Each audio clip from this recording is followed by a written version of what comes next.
How now, brown cow? Got to do all your vocal warm-ups. I think everything's on silent. I turned off the thing where my iPad and my phone share mode. So it's that one on D&D and then the other one would be on D, and it's annoying. Yeah, that can be a problem. I think I have my iPad on silent more often than my phone. Oh, yeah. My phone's like always on silent. I think I have like multiple things to run through with you here as like just warm up. My phone used to always be on silent when I had a smartwatch, and now that I don't wear smartwatches, I do sometimes turn it off silent if I'm at home and it's not distracting. Yeah. I'll turn it off silent. I used to use the switch on the side to put the phone into like totally mute mode. Yeah. And because like even when on silent, if someone calls you, it like would vibrate in my ear. And I have the vibration turned off on my phone. I haven't had that on forever. Like no vibration at all. Yeah. Interesting. Like it's either on where I can hear it or I've got nothing. But you're always super responsive when I message you. How do you see it if you don't wear smartwatches anymore? Well, I mean, typically I'm at my desk like working or something, and I have my phone there so I can see it. So I haven't noticed my phone buzzing on my ear when I'm on phone calls anymore, and I'm wondering if with the action button, that's just a behavior that's changed. Yeah. Because now that I think about it, it's just literally not a problem anymore. Yeah. And I don't know why. It would make sense for them to make that not happen because that was really annoying. I noticed you're using the leather back. Yeah, I found it in the back of my car today. And I was like, oh, I have that still. Maybe I'll put that back on. Because whenever I'm writing down my pre-show topics here as like a total aside, because I'm going to forget. And this one. And then there was one more that I was going to tell you about. And I'm having trouble remembering what it was. And I guess we're just not going to get to it. I guess not. Okay, well, it was a pretty good anecdote. Anyway, what were you asking? Oh, yes. I will take my leather case off when I run if I'm going to put my phone in my little arm sleeve. Because, like, I don't want to get the leather crazy sweaty. Yeah. And so I'll either take the case off completely or I will put it in the silicone case. And then, so I'm just like swapping cases every day, pretty much, or taking it in and out of the case every single day. And I always wonder if that's going to wear it down sooner. Yeah, case. probably, but like whatever. Yeah. It's been that way for a couple months now or longer and hasn't been a problem. So, nice. I mean, they're MagSafe cases, so they aren't only using friction to hold the phone in. Good point. Yeah. Anywho, I just put the magnetic back on whenever I put a thing back together today. I don't like that I can kind of like slide it. Yeah, off. yeah, it just popped off right there. Yeah, I've never done that. I mean, maybe mine can do that. I don't think so though, because the case has like sticky portions. Yeah, it's got sticky grips on it. Yeah. What I've learned is that when it's new, it just kind of doesn't quite sit right to the phone and stick. But the longer you have it on there, the more it kind of just becomes a part of the phone. Yeah, that explains why I don't have that problem, because I put it on and I basically left it on. Yeah. It's like it takes like a week or so of it just kind of wearing into the shape and everything on the phone, and the part around the camera bump that doesn't have a sticky pad and like picks up a little bit, that goes away after a while. It eventually just kind of fits is what I've learned, and I just don't use it enough. You don't keep it on there long enough. Pretty much. So interesting. Yeah, just has to wear in kind of like a lot of different leather products. Yeah. Or fake leather or whatever it is. Yeah.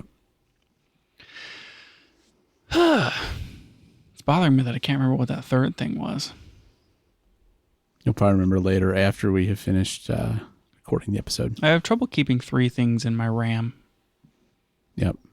Like an early iPhone. I can do like 2 things. Yeah. Reasonable. What was the third thing? Anyway, let's move on to the next pre-show. So, you may be wondering why it says pickle in the show notes. I sure am. I think I told you that I played pickleball. I think it even came up here. No, you didn't mention that. That's new. When did you play pickleball?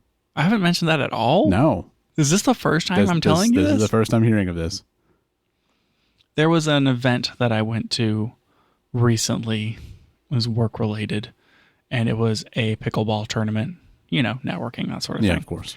And so I participated in a pickleball tournament, and it was the first time I've ever played pickleball. And the person who was on my team was also their first time playing a pickleball. Nice. This person is not a triathlete. Not that has any bearing. Yeah. Tell me how that fits in. Not that has any bearing on that person's ability to play pickleball.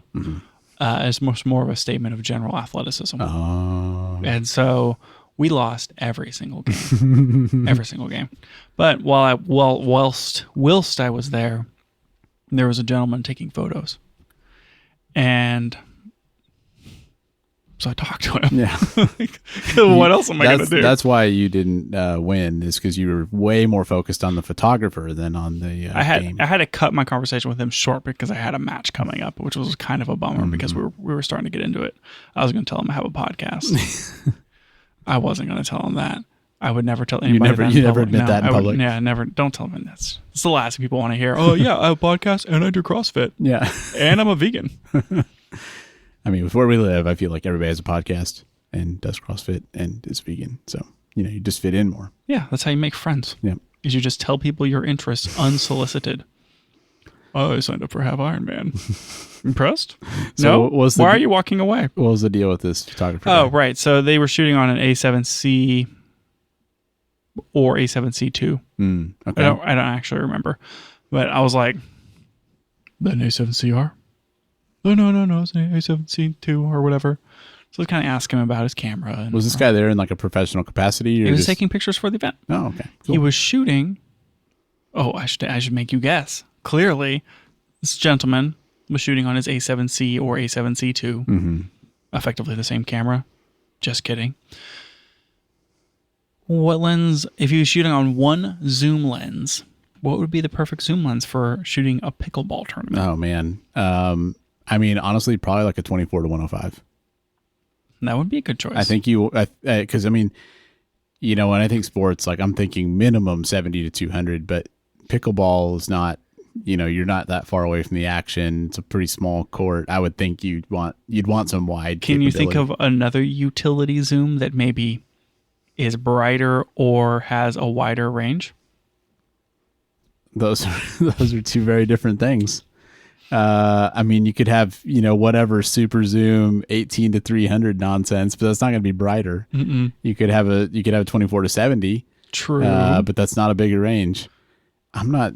Is it the 50 to 150? Oh man, that's why you went and talked to that guy. You didn't care at all about the camera. You saw that lens, and you're like, I gotta see this guy.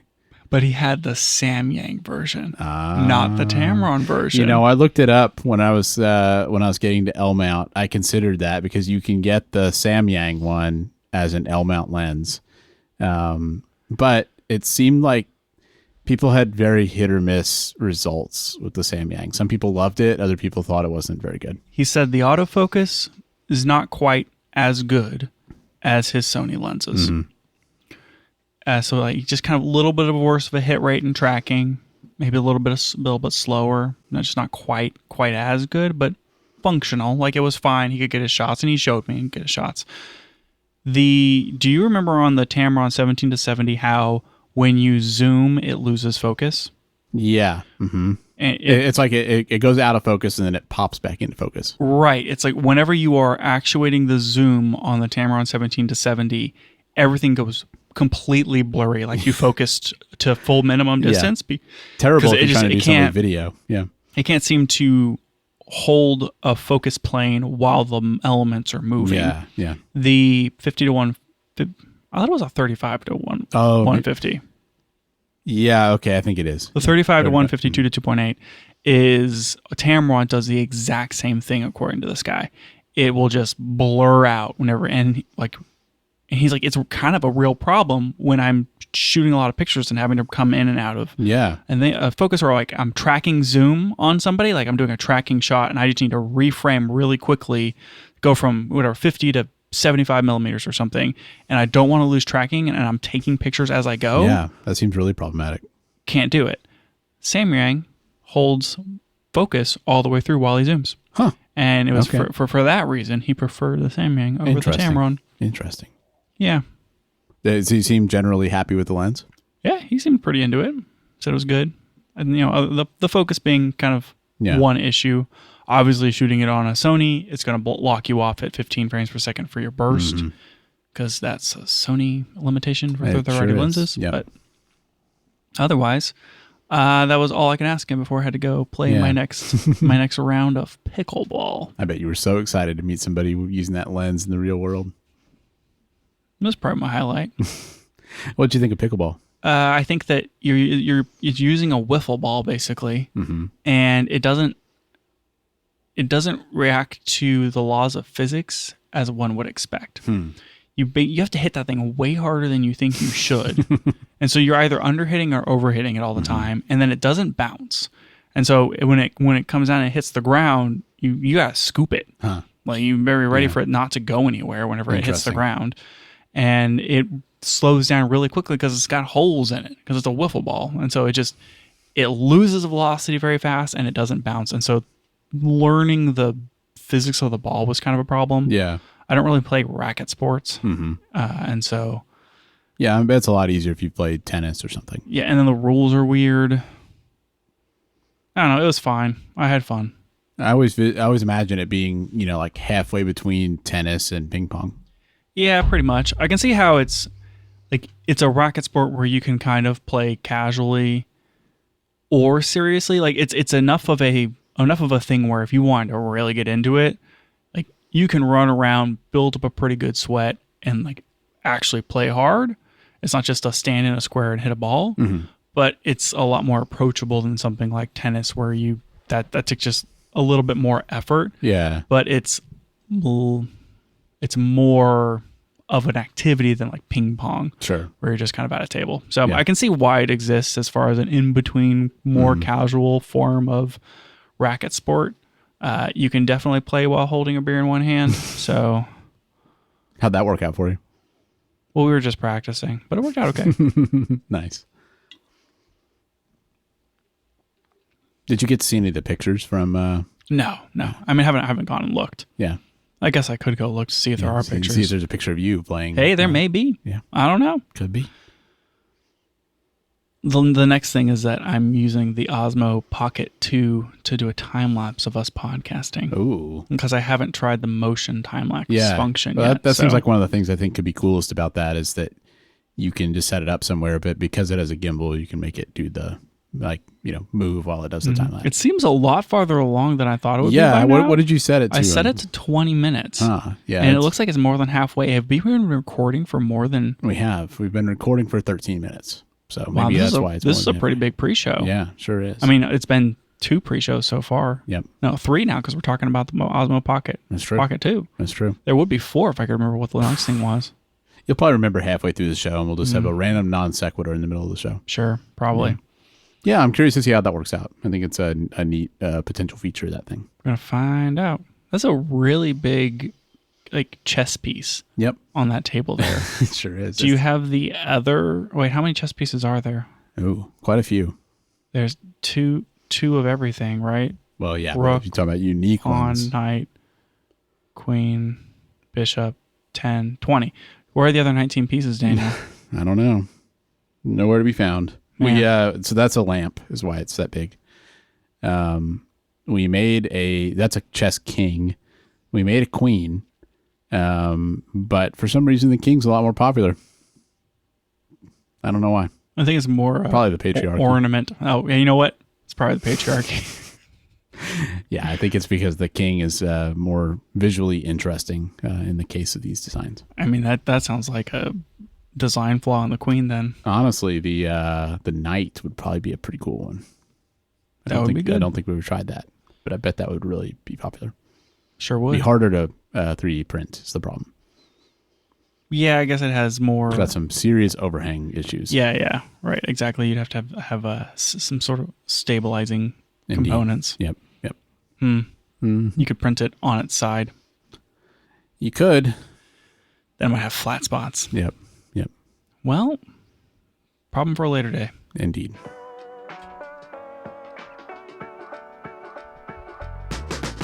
Welcome back to the Camera Gear Podcast. I'm Daniel. And I'm Lucas. And we're here today to talk about the gear, software, and techniques we use to shoot photos and video.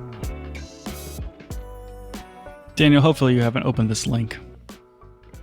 Which one are you talking about? The next link in the episode. Show notes. I did. But you haven't read it yet, though, right? I have not read it. Okay. Well, briefly looked at it. Well, then stop looking at it. Okay. Probably. I don't know.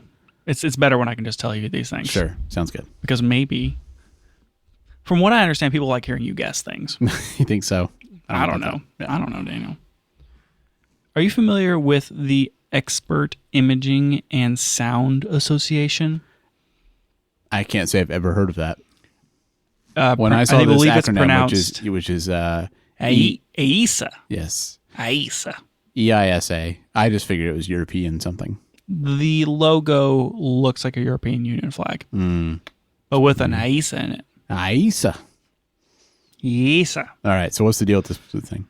It's like an organization, but in August, very similar to the Camera Gear podcast, they announce Camera of the Year. If I had to guess, I would say they probably stole that from us.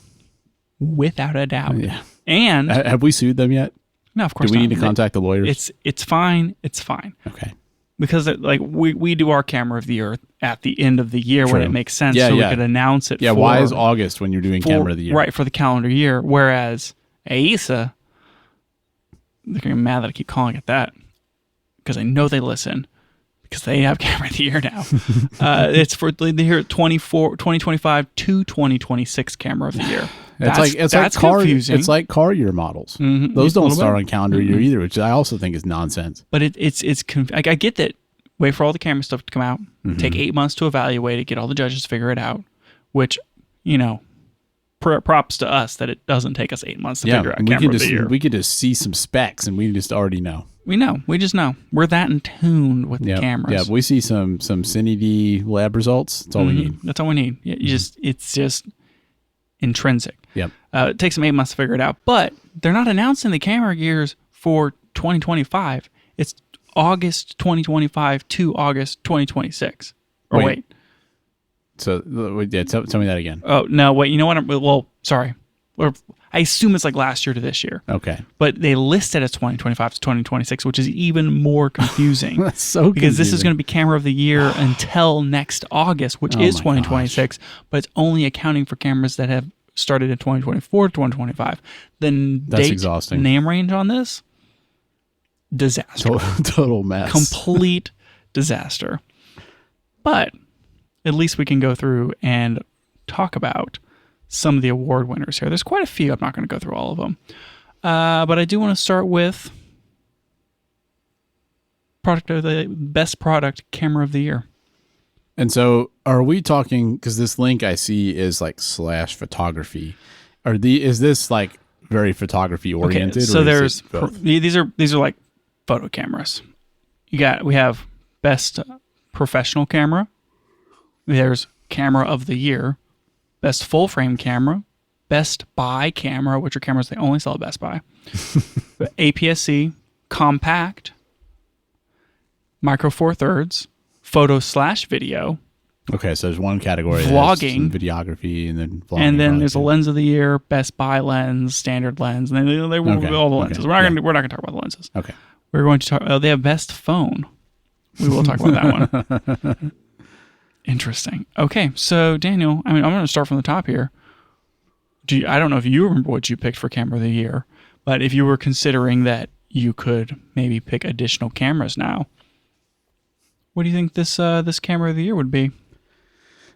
Even the time frame is making that difficult to figure out too, because it doesn't line up with years, and I can't necessarily remember what cameras came out between last August and now.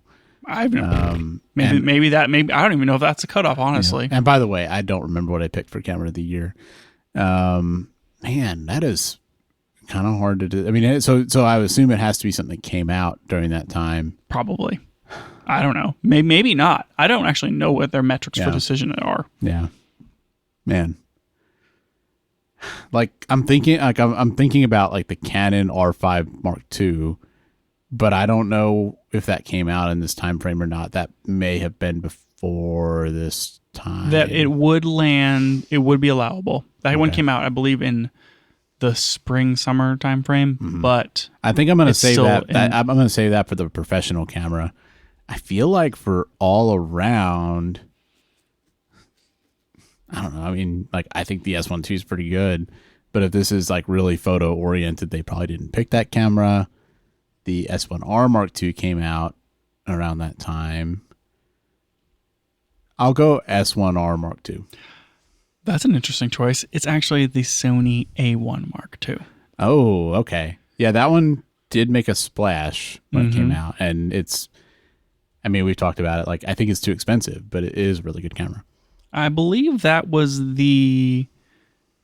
my choice for camera of the year. Okay. So you and EISA are very in tune with each other. Mm-hmm. Recap: Z8 was my camera of the year for 2023. Oh, that's there in my secret notes. That's why I'm not finding them. Anyways, yeah. So I mean, it's a fine choice. It's a fine choice. Yeah, I think it kind of makes sense as a camera. I may have picked the R5 Mark II.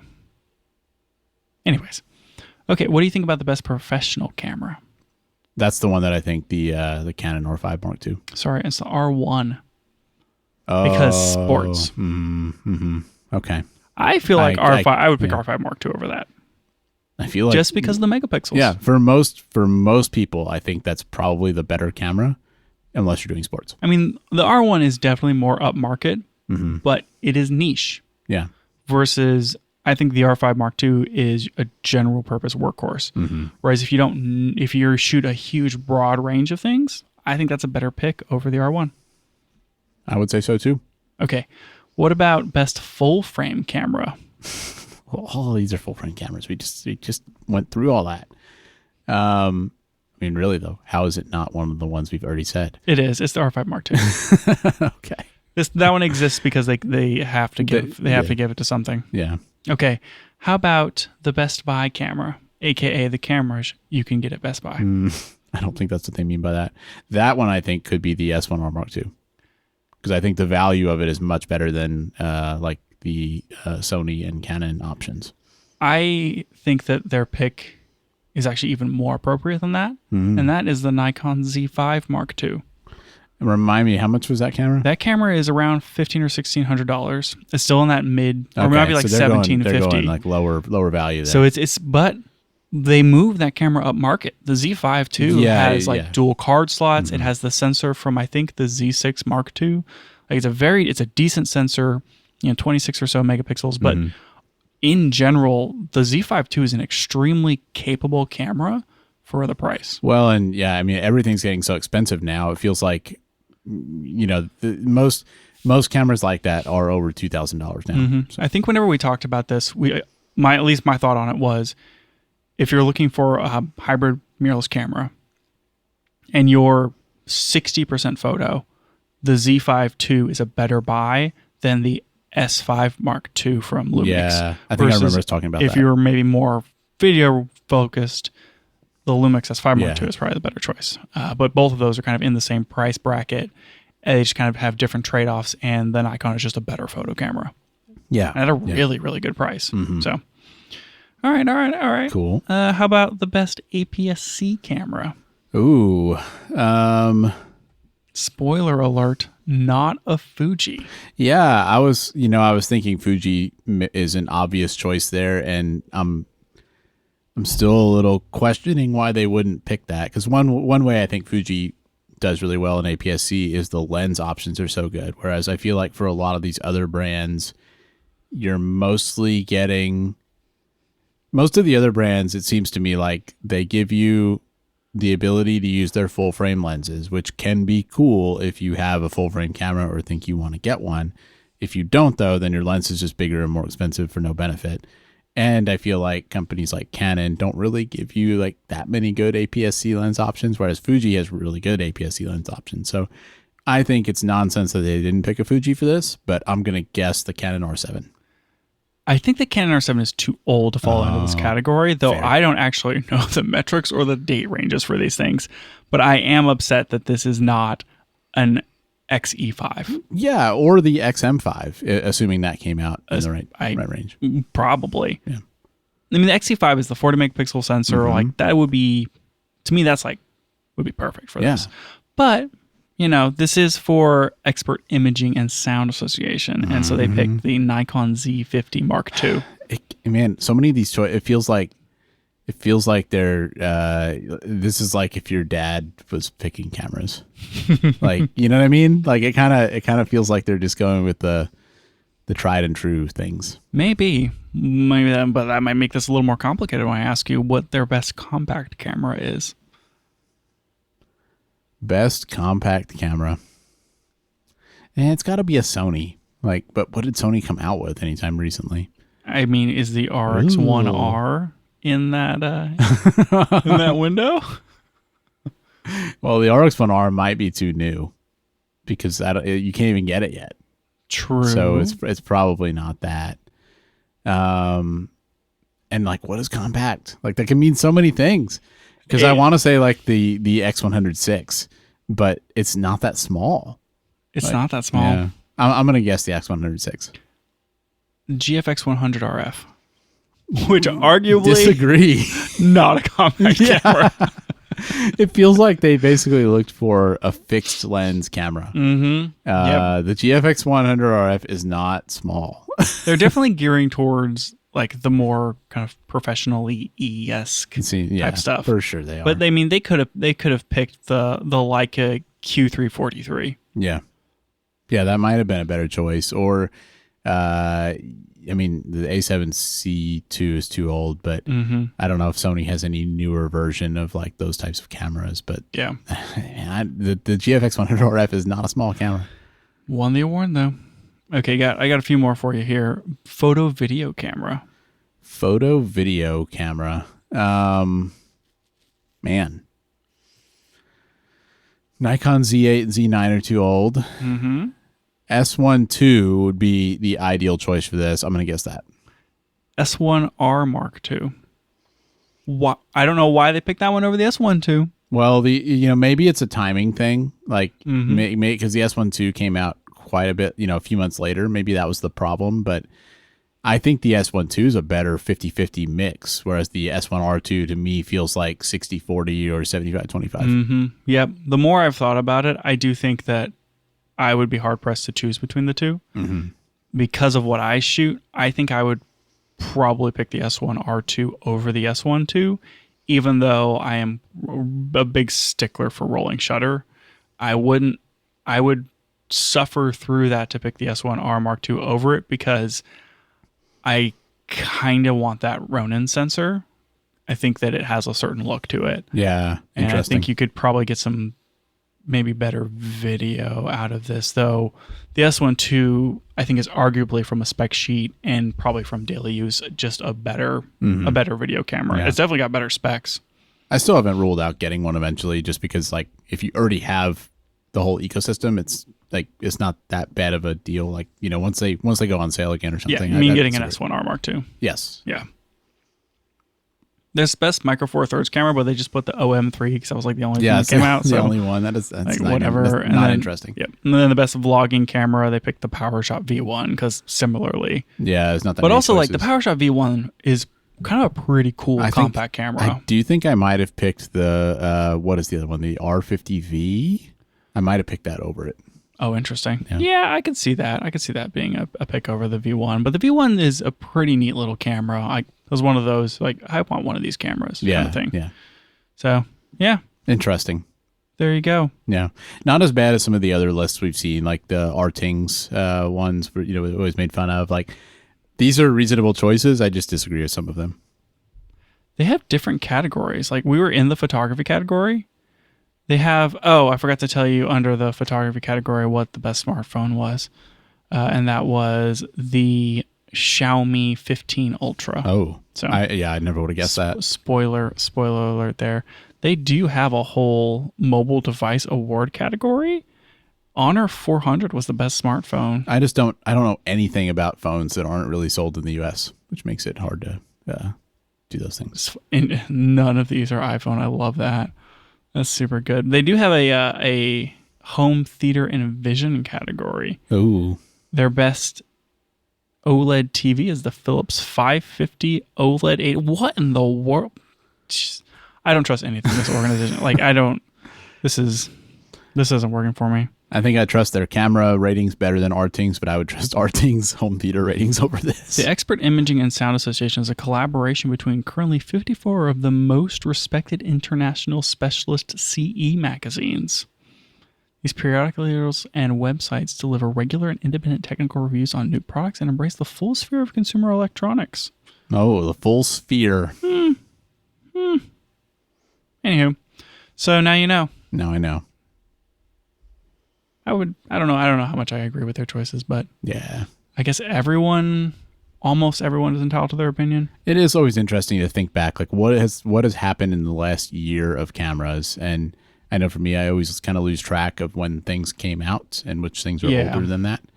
And I know we always do ours at the end of the year, but it's always interesting to see what new things are coming. I mean, I think you kind of got to start thinking about it, Daniel. Yeah, I probably It's getting to the point where you need to start going back, listen to every show again, and start building out your list for camera of the year. Better get working on that. There's gonna be a lot of really good choices.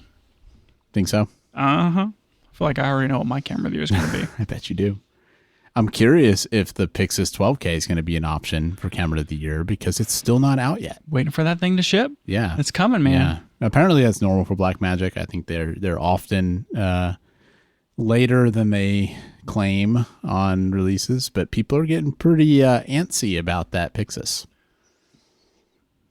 I'm excited to see it. Yeah, I want to write one when it comes out. Yeah. Still think we need to do that. Still hoping we can do that before the end of the year, but we'll see. We will find out.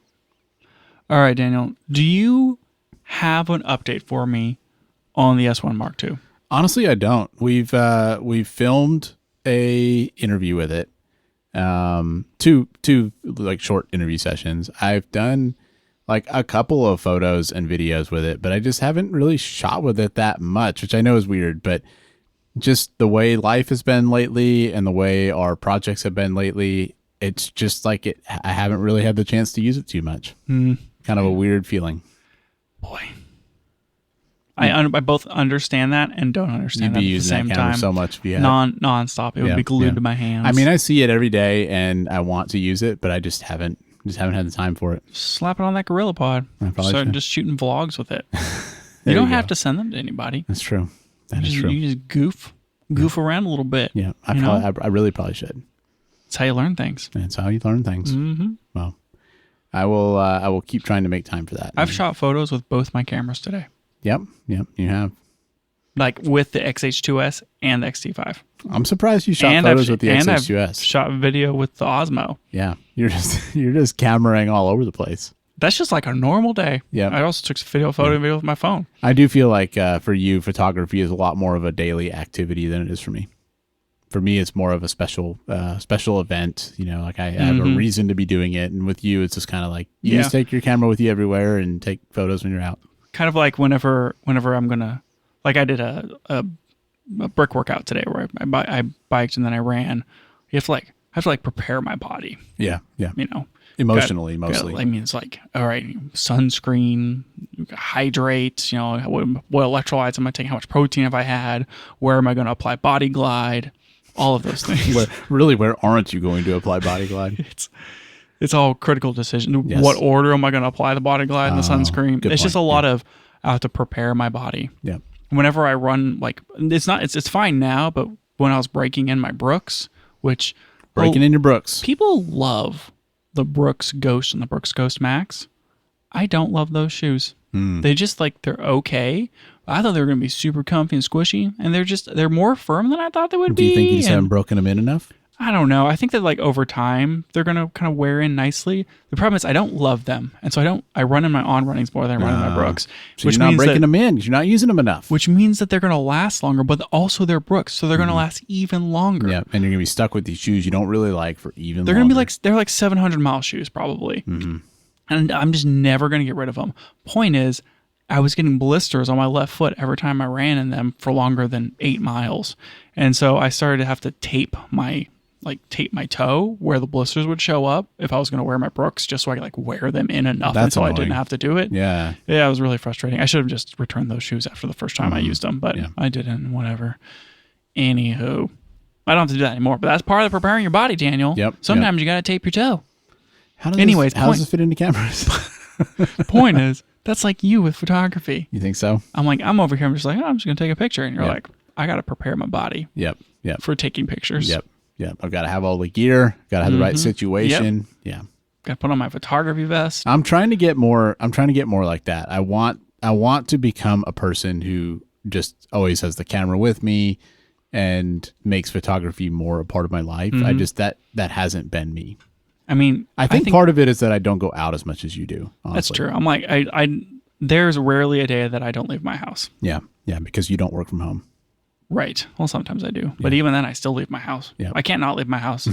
That's what I've realized is I don't think I could work from home. I would lose my mind. Ever since COVID with work from home, I mean, I like leaving the house. I like doing things. I'm not like an invalid that like is shut in my house all the time. Yeah, you're not like a homebody or whatever. I definitely do have like days and even sometimes multiple days in a row where I just don't leave the house because I just don't have like reason to, and life does not, like my schedule for the days does not always like afford me the reason to leave. It doesn't demand that you go somewhere or whatever. And so you don't have to. Yep. And then you're just like in the house for 4 days.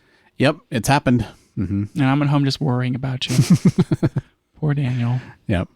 Well, we podcast at my house rather than your house. So like, for example, on podcast day, you're getting out no matter what, whether you work from home or not. But for me, I work all day then we podcast, and then it's like, it's like 8 p.m. I'm not going to leave the house at 8 p.m. Like, we could shake it up and podcast at my house. I could set up a whole separate podcast setup at my house. I'm sure people listening to the show have noted that in the past couple of weeks, we've had some occasional guest appearances by my dog.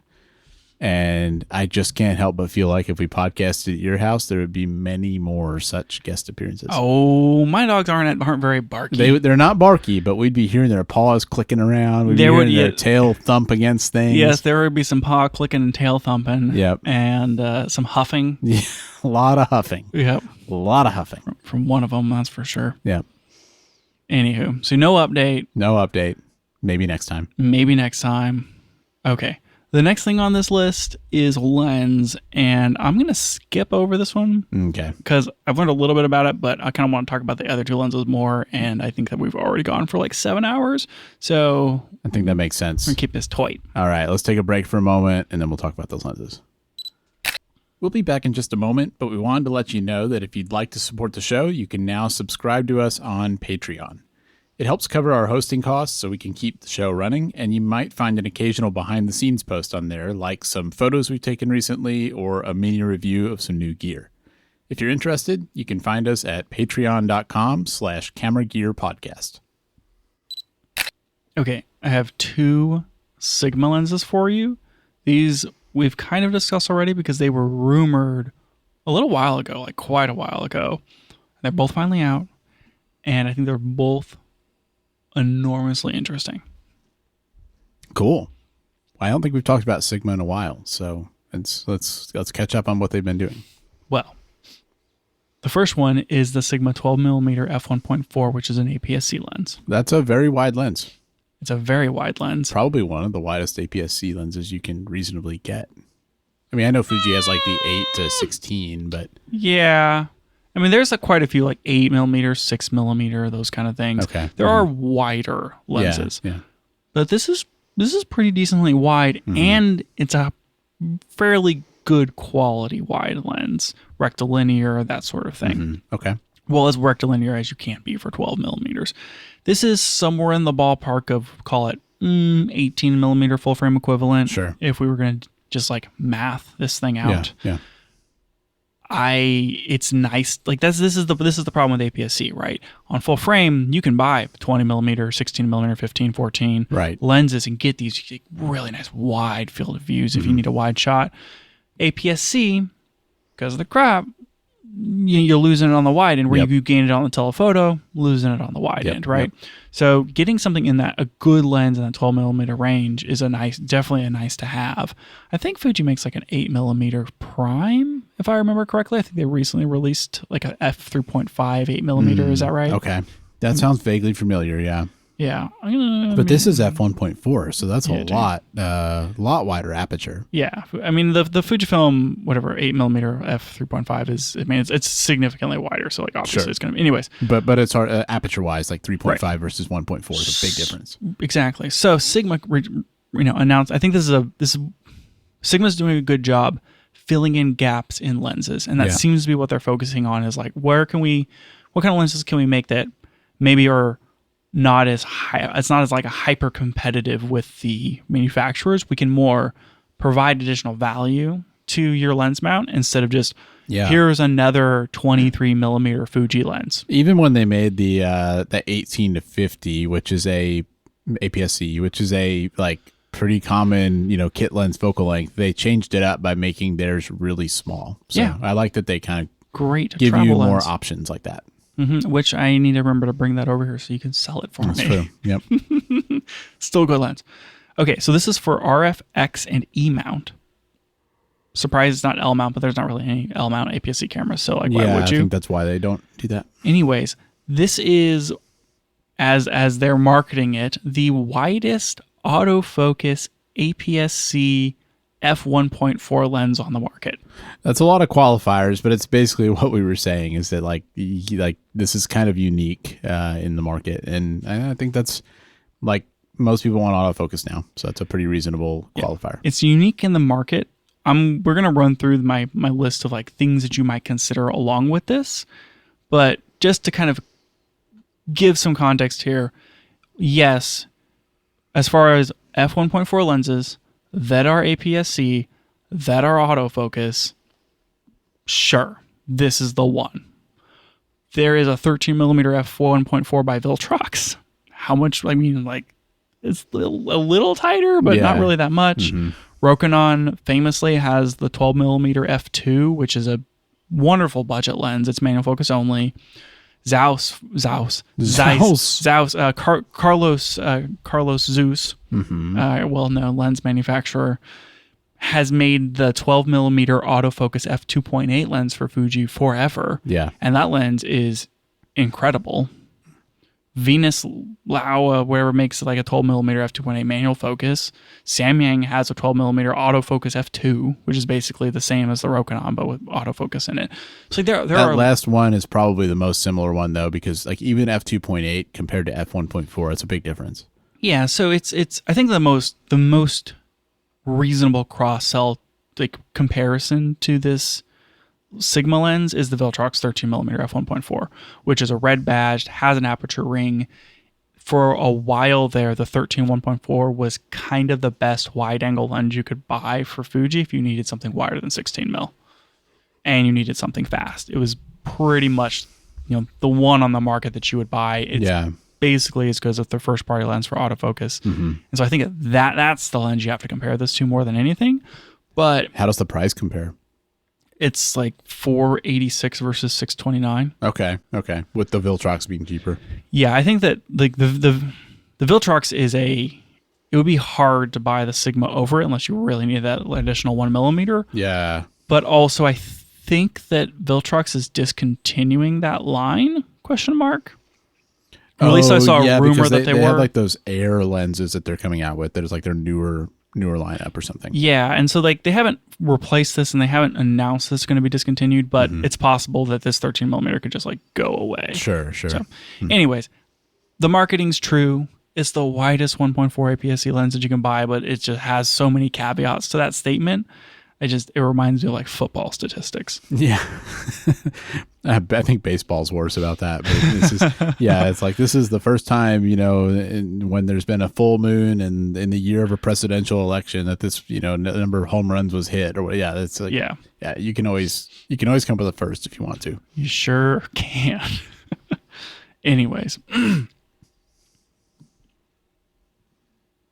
I don't even know where to go from here, Daniel. It's like what? What do you okay, think so, this is? What do you think this is useful for? I think that's kind of Okay. what are you doing with 12 millimeter prime? So, well, like I mean, it's landscapes, astro, that sort of stuff. Not Maybe real estate. Maybe sure, real estate could be good. I mean, it's where you only need a wide shot. Not every really wide lens is a good astro lens, which is why I threw it on here. This has 3 aspherical elements and 2 special low dispersion elements, which are, I guess, more special than standard low dispersion elements. extra special. Yeah, but it's specifically the lens is designed to reduce coma flare as much as possible. Okay. Which is like one of the characteristics of the Noct. I'm sure the Noct is better at reduction of the spherical coma, aberrations. But that focus on reducing coma flare makes this a good astro lens and night photography lens. Yeah. So if you are looking to do like wide night landscapes or star photography, this could be a pretty good option because the Sigma coatings are pretty good and the low dispersion elements within it are specifically designed to give you a lot better kind of control over the issues that you might have out of standard star photography. Interesting. I think I trust that from them. I feel like Sigma's if I had to think of like one hallmark of Sigma's lenses is that their optical quality is usually really good and usually not with a lot of character. Yeah. I have a friend who bought the Rokinon 12mm f2 to shoot astrophotography on a Sony camera for APS-C, and his pictures always looked pretty good. I don't remember there being substantial coma flare. Yeah. But like if I was picking a 12mm or like a very wide lens for astro from the list of ones that we've already talked about, I would probably lean towards like the Zeiss or the Sigma maybe over the other ones just to get something that's going to, better control for that kind of thing. I mean, I would probably pick it for autofocus, maybe not specifically for astrophotography, but just in general if I'm buying a lens. I've always found those Rokinon ones interesting, but having used manual only lenses, there definitely are times that's limiting or annoying, and I'd rather not have that limitation if I can help it. Yeah. A few nice characteristics about this one. The minimum focus distance is like 6.8 inches. Oh, so you can kind of do like some, I mean, not macro, but like you can get some interesting close-ups. Yeah, the lens itself is 2.7. So, I mean, you can get about, call it 4 inches from the lens, which is pretty close. Yeah, that is pretty close. You could get some interesting macro stuff. Whenever you do shots like that, some like as far as looking through the sample photos and things off of this lens, because I haven't shot it myself, the out of focus areas, me personally, I don't love it. I think that they're like just a little too busy. But a little too much like bokeh or something. Or? You know how like sometimes your bokeh can like things in the background can almost like look like they're diffracted, like there's doubling of images. Oh, okay. It's like just a smidge of that. Yeah, which is I don't love that look for bokeh. It's nice whenever it's kind of blooming and out of focus and soft and like really creamy. That's my preference. This one is maybe a little more of like closer to a little bit of doubling and that sort of thing. Okay. So I don't personally love the out of focus areas for this lens, but also if you're shooting with a super wide lens, unless you're doing that like up close macro type, I want to get a not a portrait, but a focused subject shot, but have a huge background behind them. I wouldn't necessarily pick this lens for that, but I think that like it's still like a good enough lens that some people may actually really like the photos out of it, and you could potentially use it with the close focal distance that it has. Interesting. So it's weather sealed. That's super duper nice. Yeah, that is good. Yeah, and like overall, it's pretty small. It's like 2.7 inches, and I think it weighs like 8 ounces and has a 62mm filter thread. Oh, that is good. Yeah, and it has an aperture ring, or like for RF, it has the control ring. That's a nice feature. Most Sigma lenses don't have that. Yeah, so it's they've considered the cameras it's going to be on. They've provided all of the things as far as like weather sealing, good chroma. It's small, it's light. It's like all the things you would want out of an easy APS-C wide angle lens. I feel like they checked every box, and it's just like why not? Right? I would probably consider this lens if I was still shooting on APS-C for gimbal use. Yeah, that could be interesting. Especially with the wide aperture, like some of the darker like events we shoot at. Be really nice to have f1.4 really wide. Yeah, you could get some pretty cool stuff on a gimbal with this. I mean, even for real estate, that sort of thing. Yeah. 12 millimeters, pretty wide. Yeah, it is. But yeah, so overall, like this is to me a really, really interesting lens, particularly in that it is probably the nicest, widest lens that you're gonna buy for Fuji. Yeah. I haven't shot. Like I'd rather have this than the zoom for sure. I would pick this over the 8mm 3.5. I mean, the 8mm is that's really specific because that's getting into the whatever 12mm full frame that's equivalent real wide. area is so wide. Yeah. I can't imagine ever really shooting on 8mm for anything because of how stinking wide it is. But 12mm, that feels. I mean, I had the 10 to 24 for a little bit, and 12mm is kind of fun. Like I could see reasons to shoot 12. I have considered whether or not I need like one more prime in my kit. I bet you have. And I'm like, that Viltrox 13mm 1.4 could be pretty good, but now having something else to compare it to, I would be hard pressed not to pick the Sigma over the Viltrox just because of the reputation of the name, and I know that the Sigma stuff is going to be good. That being said, the 75 1.2 is a phenomenal lens. Viltrox. That was kind of why the Viltrox option in this kind of stuck out to me because that 75 1.2 is so good. Yeah, like they're a budget lens manufacturer, but their red badged lenses are really good. Yeah. They're really good. I was really impressed for that reason when I got it. I never had thought about Viltrox as being a good brand. Yeah, so I mean, spending $150 less money for the 13mm f1.4. Ooh boy, that's some stiff competition in my opinion. Yeah, I think so too. I still might consider this over it just for that, like for the advantages that I think Sigma would have with like the image quality and stuff. But I think that Viltrox one's pretty appealing.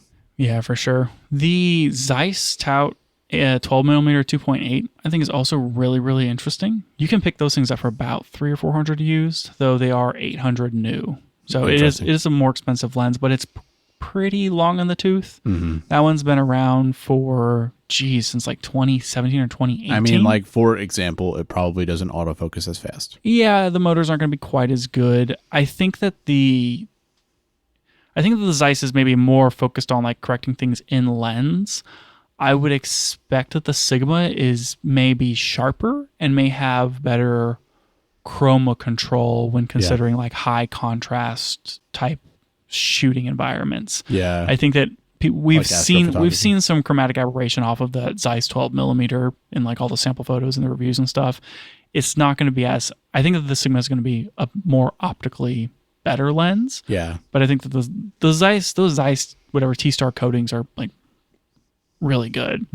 And I think you get that name. You have a Zeiss lens. Yeah, and I think there could still be reason to pick the Zeiss over the Sigma, but I don't know if there's enough reason. Yeah. Otherwise, like, you know, it's as far as the competition here, it's a good price, it's a good size, and I think Sigma just kind of came in, slotted right into the market where they fit. Yeah, you know, it's nice that like it's X mount, and we haven't seen Sigma talking about raising prices the way Fuji just did on a lot of their lenses. That's kind of an interesting difference. Yeah, for sure. Yeah, I mean, comparatively, this is like the 8mm f3.5 is $950. Yeah, that's another reason why I think I'd pick this over that, and especially with this one having an aperture ring, that feels like one of the big reasons that the Fuji lenses have been worth getting. But this lens seems like it's pretty small. It has the aperture rings, all the control stuff, and it's quite a bit cheaper than the Fuji option. Yeah, I can't think of any good Sony options in this range either, and like Canon just doesn't make any RF, APS-C primes. Well, that's why they probably have allowed companies like Sigma to make APS-C RF lenses. Yeah, and then Fuji makes so like they've been releasing new versions of their primes, but instead of releasing a new 16, they released a new 18. Yeah, and so you can get like the 18 1.4, which is with the linear motors, WR. Like the 18 1.4 LMWR is a really, really good lens. Like I would kind of wish I had that lens, but also that's a very different lens than the 16. Yeah, and they haven't released a new 16 yet. Come on, Fuji. Yeah. Give me a 16 LMWR. I would buy that lens so hard. Yep. You'll buy your third 16mm lens. Come on. Anyways, but from the 16 down the line, I can't think of a single Fuji lens between the 16 and the 8. Interesting. I mean, there's the two zooms. Yeah. There's the 10 to 20 and the 10 to 24 and the 8 to 16. Yeah, and the 8 to 16. But like the Tamron and the Sigma wide zooms are better lenses and faster, and so like you would pick one of those. But so I think that like the Fuji support, the 8 to 16 lens is really, really, really, really good on the Fuji side. But from a prime standpoint, like there's nothing in the middle there. And I'm a little surprised they don't have a 13. Yeah, and for Canon, like they don't even make lenses. Yep. For their APS-C cameras, and then for Sony, I can't think of the Sony APS-C line if they have anything in this ballpark either. I think they would just have full frame lenses. Yeah, which can be bigger and heavier and more expensive. And so it's like this Sigma one was just like, this is perfect. Yeah, like it just fits right in here. It's really fast. It's good price. It's super small. Like wonderful. I think this was a great build from Sigma, and I'm really happy this lens exists. Like we said, it fills out the lineup, and it's another option. Yeah, and just it fills a hole that I think that Canon, Fuji, and Sony have basically just no desire to fill. I bet that's a lot of what goes into their decisions on these things is thinking certainly. What lenses don't exist, and bonus points if it's something that is going to be really appealing on multiple platforms. Yeah. So I kind of want this lens. I probably will never buy it because I feel like you don't really need wide angle stuff that often. Yeah, I'm not You don't shooting. do a lot of astrophotography. You don't do real estate. You don't really do a lot of landscapes. It just doesn't really feel like it fits what you use cameras for. Yeah, I mean, I like when we go hiking and stuff, I like being able to shoot wide, and even 23 is not quite wide enough for like big landscape shots. But you have a 16. Yeah, and the 16 is like even for astro, borderline not wide enough. I have shot astro on the Zeiss 12 millimeter. When did you get to do that? I borrowed it and I shot it at Big Bend nice. in 2019. I didn't realize you did that. Yeah, and I actually borrowed the 12 and the 16 from the same person. Oh, okay. And so I shot both astro with the 12 and the 16 before I owned them. And I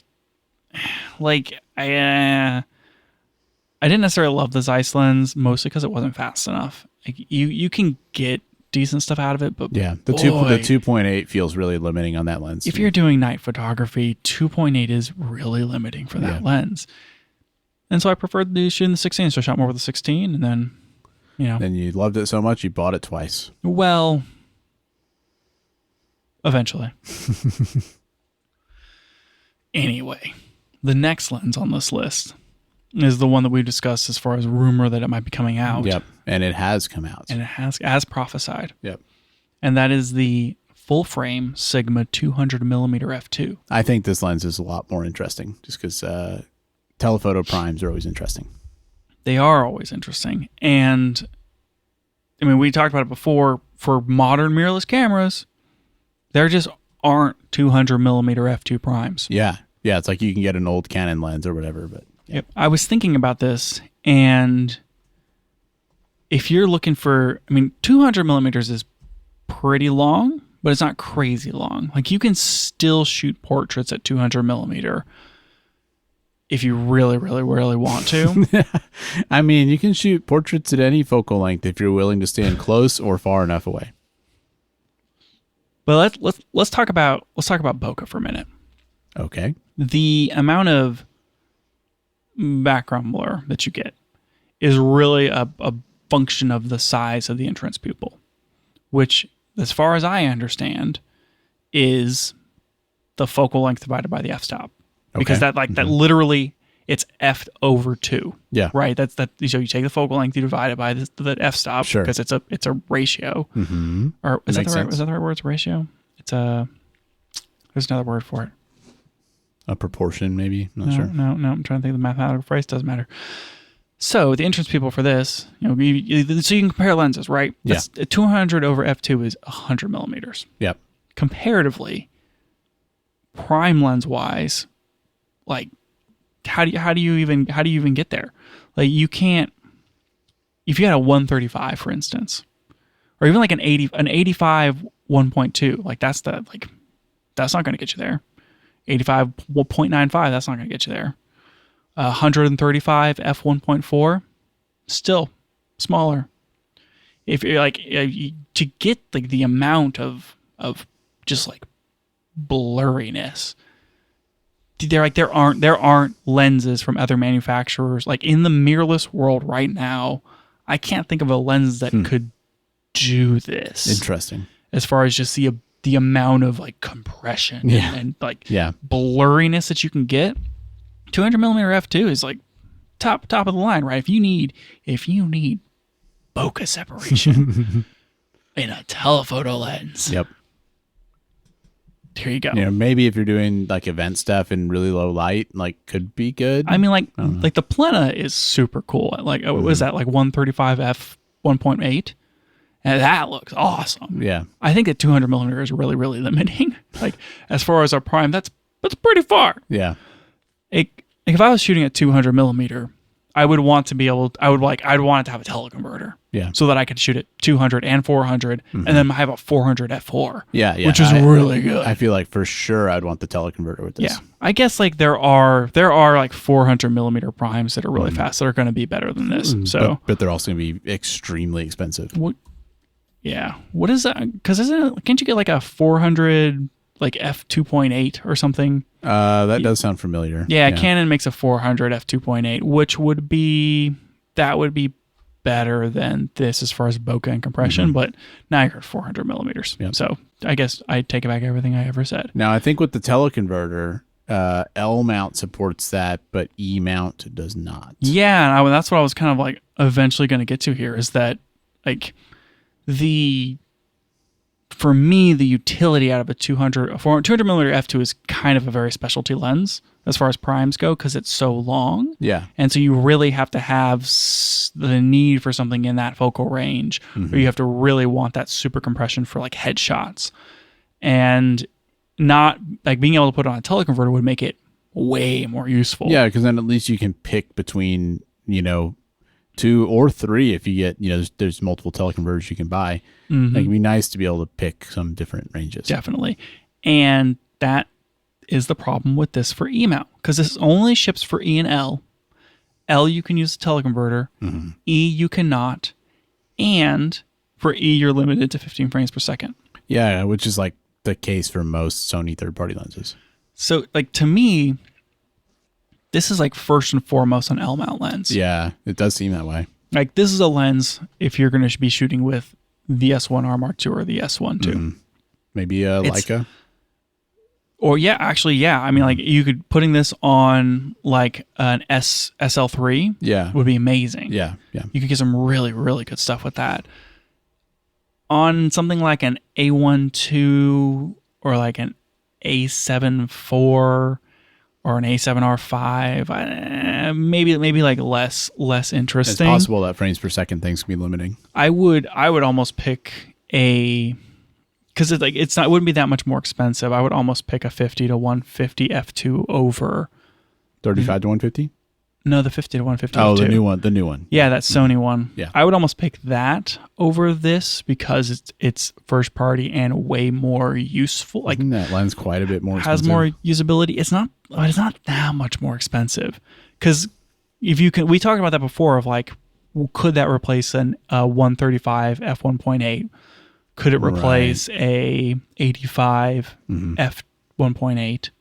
And like maybe it could. Yeah, I think that if you're on Sony, you could pay a little more money, and you'd be hard pressed to maybe pick this over unless you just really needed that extra length in this speed. Yeah, I think I agree with that. I mean, I think I would be more interested in the 50 to 150 focal range too over this. But I think that if you're in L mount, if you're in L mount, I think this is great. This is a really, really interesting, and maybe not even, honestly, it's not even that big and heavy. No, it's not. It's pretty light. Like it's a very decent lens, and I think that they release this at $3,300. Yeah, I think that is right. They also it's a DGOS sports lens, which means it's like made with the super fast focusing motors for sports photography. Yeah, which is kind of like the weird thing, right? It's like, hey, buy this for Sony because you can do sports photography with it, but also you can't use a teleconverter and it's limited to 15 frames per second. So I was curious on the the weight and size. So this one is 4 pounds. and it's 105 millimeter filter thread. Yeah. Just for comparison, my Lumix 70 to 200, which is granted certified by Leica. That's true. Yeah, it's got the juice in it. That one is an 82 millimeter filter thread, so a little bit smaller, and it's 3.45 pounds. Wow. So it's really half a pound heavier. it's really not that much lighter than this, and that's that's just a normal f2.8 70-200. And yeah, that one's not even painted white on the outside to stop the sun. That's true. So, yeah, it's almost like there's a reason there aren't 200 millimeter lenses anymore. Think so?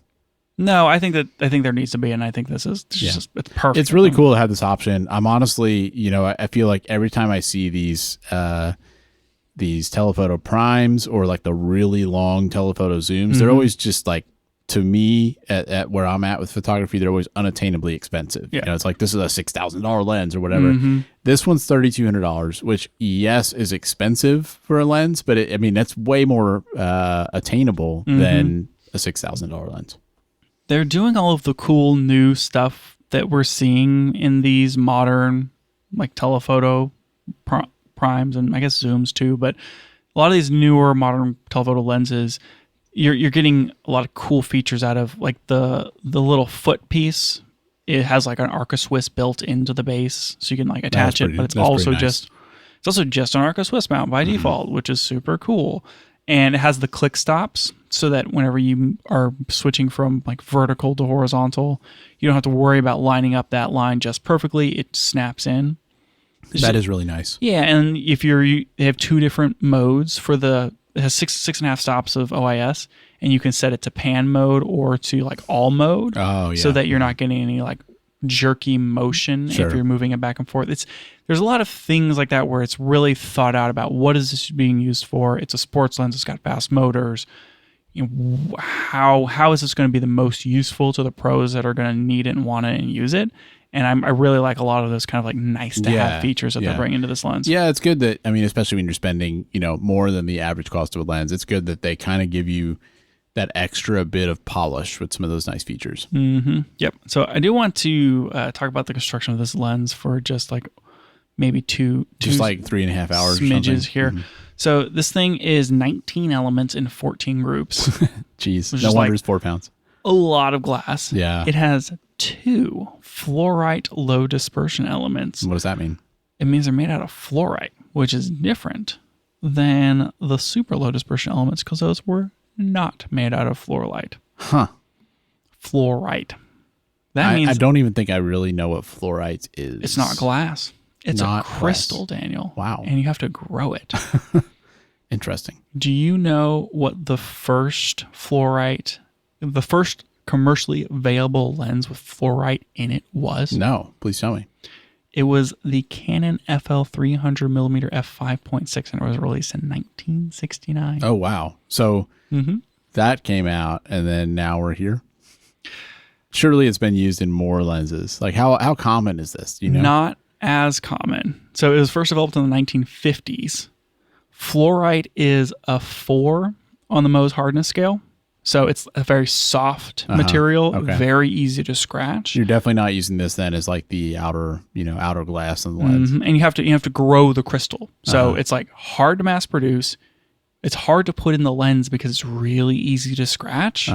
Comparatively, like your manufacturing has to be really careful. Exactly. Yeah. Glass is like a 6 or a 7, right? Okay. So it's hard to make into a lens. And so this having 2 fluoride elements at $3,200 is pretty cool. Interesting. And you use it because fluorite has a lot better convergence than glass. Like if you think about your classic Pink Floyd prism image, the whole point of the lens and the glass is to reconverge the light, right? Yeah. And the amount of dispersion that you get out of fluorite is substantially lower than traditional glass. And so it's a lot better at chroma control, and it makes the image substantially sharper. Interesting. And so these 2 elements in here are going to be better than like your glass dispersion elements that have like really good coatings and like specific designs around it. So this is going to be a really well controlled lens. And I think that the images that you're going to get out of it are going to be pretty incredibly sharp, which is like what Sigma's known for, right? At least in their modern like art and like high-end lenses. It's like, wow, this is really sharp. Well, that's definitely something I'm looking for if I'm buying a prime as well. Like if I'm getting this over a 70-200, one thing I'm hoping for is that it's a little bit sharper. Yeah, and I think that you're going to get that out of this lens. Like I think that it's going to be like it's just going to be really good, wide open. You're going to get super good control over chroma. And I mean, if you're trying to get those, everything's blown out behind them, but the subject is like, mwah. Yeah. Here you go. Right. Yeah. Especially f2. I think this is a very specific lens, and I think it's better for L mount than it is for E mount. Yeah, I agree with that for sure. But also, it's like, here's the only 200 millimeter f2, except for the Fuji lens, which this is cheaper than the Great White Sharp. Is that what they call it? Do they call it the Great White Sharp? Some people call it that. Did you make that up? No. I believe that's credited to Jordan over at Petapixel. Oh, okay. Yeah. It's a pretty good term. I like it's that. Very good. Yeah. I am surprised this is cheaper though. Yeah. It's just I mean the Fuji one's like $5,000. Yeah. So it's a lot cheaper then. If the Fuji one was $3,200, I would think about it more often than I do. Yeah. But I would, Daniel. So what do you think you would use this lens for if you had it? What would I use it for? I mean, I would use it for event photography. Yeah. And I guess we do have to point out that shoot concerts with the 200 on the Fuji is, because it's APS-C, is effectively, like a 300 millimeter lens. Right. And then when you consider the price of like how much does a 400 millimeter f4 lens from Canon costs? And it's like, it costs like way more. Yeah.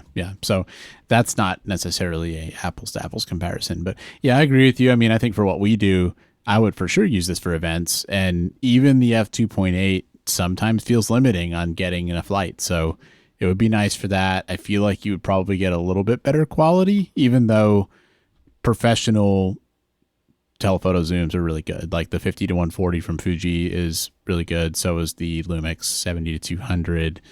I would still kind of expect this to be a little bit sharper. Yeah, probably. I'm just saying though that Fuji 200 millimeter f2. Yep. If it wasn't $5,000. Pretty good. Oh, here we go on MPB. It's $3,500. Oh man, that's got to be in bargain condition. Oh wow, it actually went up to $6,000 because of the price increases. Yeah, because of the price increases. I still would. Man, I want that lens. Do you think this lens is heavier or lighter than the full frame Sigma lens? I think it's lighter. It's 1 pound heavier. Really? So it's a 5 pound lens. Yeah. It's also 105 millimeter. What was the length of that Sigma? I didn't look that up. That is 8 inches long or 203 millimeters. Comparatively, the Fuji is 8 inches long. Did I say 8 inches before? You did. Yeah. About the same. Yep. So it's like the same size as the APS-C version. And they're both internal zoom. And they're both internal. They don't zoom, Daniel. They're prime. Get out of here. Gotcha. Boo. That's interesting, though. I mean, maybe I just buy the Sigma. Can I adapt that? I don't think you can. How would that even work? I could get. There's the what is it? You can adapt to Z mount from E mount. Have you seen that thing? Yeah, I have seen that. It's like really, really shallow. Yeah. Yep. But that doesn't help you get to X.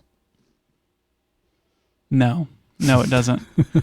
But I think you're out of luck on that. Isn't the flange distance for Sony and Fuji is the same, isn't it? I can't say that I know that offhand. I think they're both like 12 or 14 millimeters. The flange distance for E-mount is 18 millimeters according to Google's AI overview here. Yeah, so don't trust that. And then the Fuji is 17.7. Yeah. Okay, so that's what I thought. They're like pretty much the same, but Nikon is like 14 or something. Nikon, I think, is the most. So you can convert things. You can theoretically convert things to it, but yeah, getting anything that can do. Oh, wow. Nikon's actually 16 millimeters. Interesting. I think Nikon's the shortest though of all of them. Yeah, Canon RF is 20 millimeters. Jeez, you could fly a plane through that. Through that 4 millimeter gap. So you could potentially convert RF to Z, but why on earth would you want to? You could convert RF to XF. Yeah. But why would you want to? Because those RF lenses, man, super good. People are cool. People will buy Canon cameras just to get RF lenses. I think that is probably true, but I kind of disagree with it. Yeah. I mean, I think realistically, like if you're on Fuji, you have the Fuji 200 as an option. If you're on I guess what is it, E or L, you have this as an option. But yeah, there's no real way to move between them. It still is kind of interesting to compare those as two sort of similar lenses. Well, because they're the only mirrorless 200 millimeter f2 lenses on the market right now. Mm-hmm. And that's why you compare them. Yeah. And to me, it looks like Sigma just ripped off the Fuji formula. That's not how that works. Well, yeah, and even if it was how it worked, totally Sigma different came in way cheaper. Like that's a major difference between those two.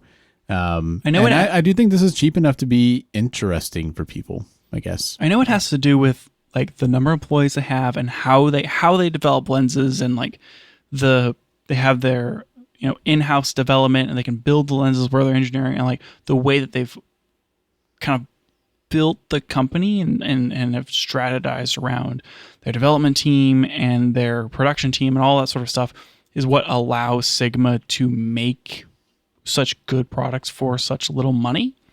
Well, I think it really helps them that they can make lenses that work on multiple systems. Mm-hmm. It increases their addressable market by a lot.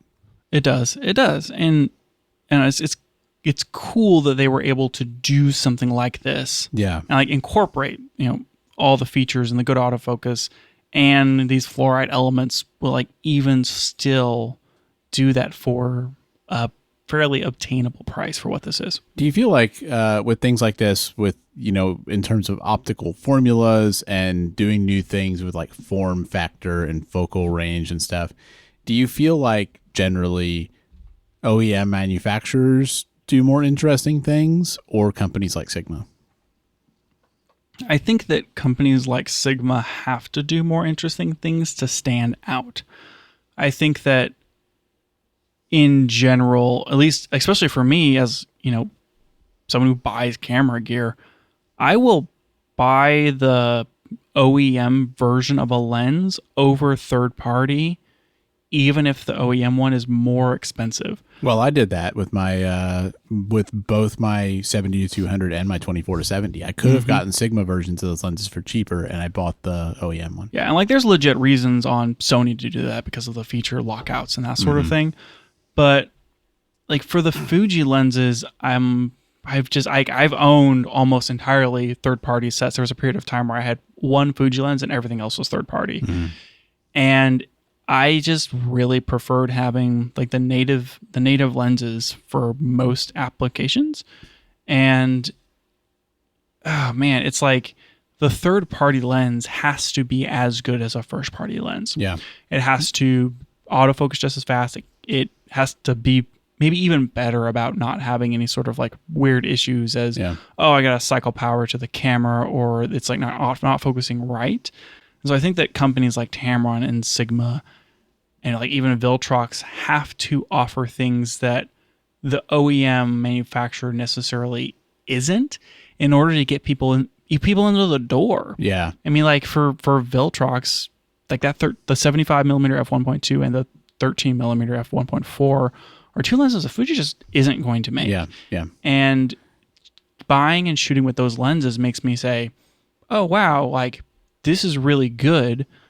Maybe if I was buying a lens that was equivalent, I would consider this manufacturer again because I'm having a really good experience with the lenses that I did buy. It helps that they're starting to catch up on things like aperture ring, because for a long time that was one of the big limitations, and that's still something like on the Tamron 17-70. It's really annoying that it doesn't have the aperture ring. So it's nice that Sigma and Viltrox have started to add that, and like that's one of the big things that I think like brings them to parity. It's good that companies like Sigma can be there to compete on price. And if like that's the most important thing, you can get a good lens for a better price for like E-mount or whatever. But if maybe a price isn't the biggest thing, well, like something like a 200 millimeter f2 that you can't buy otherwise, it's like, oh, that's something that I need, and maybe I've never owned a Sigma lens before. Like it basically gets Sigma in the door for you as a customer. Right. And if they can like really impress you, then next time you're looking to buy a lens, you can say, well, I loved this one. This Sigma version I know it's going to be good because their other lens was good, and it's $1,000 cheaper. Yep. Why would I not buy it? So. Yeah, and I think they've been kind of doing that strategy for a long time. Like ever since I had that, what was it? The 18 to 35. That was a Sigma lens. It was a really good lens, and it definitely gave me a positive impression of the brand to where I still think that like out of the third party brands, Sigma's the one that I look at and say optically that lens is probably going to be just as good as whatever OEM lens. Yeah. I mean, I own the 18 to 50 2.8 and the 33 millimeter 1.4 from Sigma. I still have the 30. Or 30 millimeter 1.4.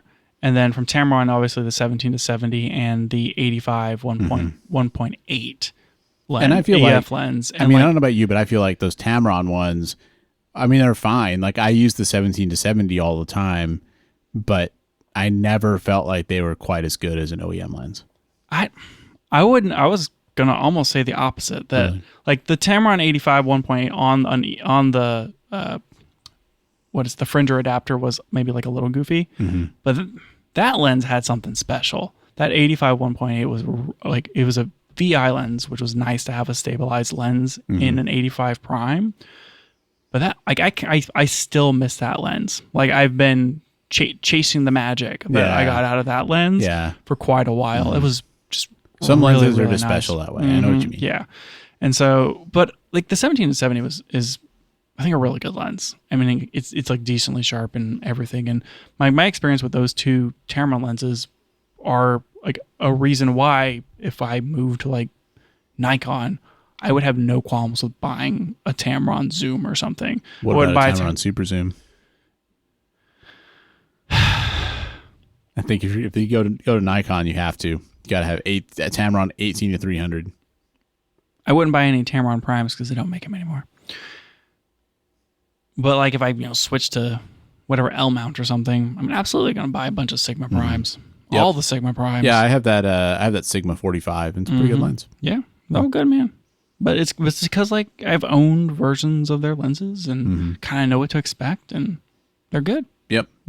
And I feel like Viltrox did impress me with that 75 1.2. That's kind of what you're saying too about that. Suddenly makes me way more interested in what Viltrox is doing. Oh yeah, that Viltrox definitely had an image to overcome because for a long time they were like Samyang or Rokinon, where it's like, oh, this is just like a Chinese copy brand. Yeah. Yeah, and it's interesting you mentioned those other two because those other ones I still feel more skeptical than accepting of, to where like I'm not saying I wouldn't buy one of those lenses, but I would be giving it a lot of thought, and I'm not sure if I'd land on the side of getting it. Yeah, and that just comes down to like their reputation in your mind. Yeah. And like whether or not, like, I mean, after talking to that guy that owns that 35 150 f2 to 2.8 Samyang, it's like, man, I can get that for $1,000 used. Yep. And he seems to not have any problems with it, and he's doing pro work over here, getting paid shooting on that lens. Maybe it's perfectly acceptable. Yeah. It could be. Sometimes it can be hard to find information about stuff like that on the internet because people are mostly going to get on if they're upset about something. And so, you see that with everything where, you get on, try and read reviews, and the only people you're hearing from are the people that have had trouble with it. But yeah, I usually don't go on the internet and say, I loved this for all these reasons. Yeah. For the most part, no. Yeah. And that's one place where like I generally trust OEM stuff more because I mean, just the companies, like if I look at like a Panasonic 24 to 70, I feel like I have a lot of trust that, this lens is going to be pretty solid. There, not saying it's like the best value, not saying that it's not possible for another lens to be better, but I feel like I can assume a baseline level of quality that maybe I'm not as likely to assume from some third-party manufacturer that may be trying to get in like at a more bargain part of the market. Yeah, because I think by default, that's what we assume, right? Is that the OEM one is going to be more expensive, but it's going to be the best. And then anything that a third party is making is just going to be cheaper and you're compromising on quality. And like, I don't think that's as true as it used to be. No, I think that was maybe either. more true in the DSLR time frame. Yeah. But with modern mirrorless and in-camera corrections, that gap is closed so much. Yep. And now it's like Sigma seems like they're really trying to compete on quality, reputation, and the types of lenses rather than just simply trying to beat out the OEM on price. Yeah, it seems that way to me too. I mean, they make all kinds of stuff that you can only get from them, like the 28 to 105. Is that what I'm thinking of? Like they make that an L mount. You can't get that from Panasonic. And I think that probably helps give manufacturers a little more, makes them more amicable to letting third parties build for their mount. Yeah. Specifically, like look at their partnership on RF and Canon. Yeah. It's like, okay, example. well, if Sigma's focusing on filling the gaps, they're not trying to steal market from us. Yeah, they're not going to make a 24 to 70 and I don't know if that comes down to like support with the cameras and them kind of having to do that or not, but maybe it's like for every 2 unique lenses you can make a standard prime or a standard zoom. I don't know. It'd be interesting to know how those relationships work, but yeah, I'm sure they're complicated. I'm sure they are. Anyway, I think both of these were great releases from Sigma. Very much like, here's a couple lenses that you just aren't really going to get anywhere. And I just want to see them keep doing that. Yeah. Because Fuji's not over here making any new lenses. Sure seems that way. That's not true. There's no lens roadmap though. Yeah, what's up with that? Yeah. Where's my Fuji lens roadmap? No kidding. Where's my new 16 millimeter? Maybe it's still coming. I'm thinking that Fuji probably needs to release a new prime somewhere in the 23 to 35 millimeter range. Yeah, they need more of those. Maybe like a 32 millimeter. Yeah, it's been a while since they've released a new lens that's between 18 and 35 millimeter. Come on, Fuji. That's it for the show today. Thanks for joining us, and if you liked it, tell a friend so they can check it out too. You can find out more about the show at www.cameragearpodcast.com, and you can find us on Twitter @CameraGearPod. We'll be back with more next week.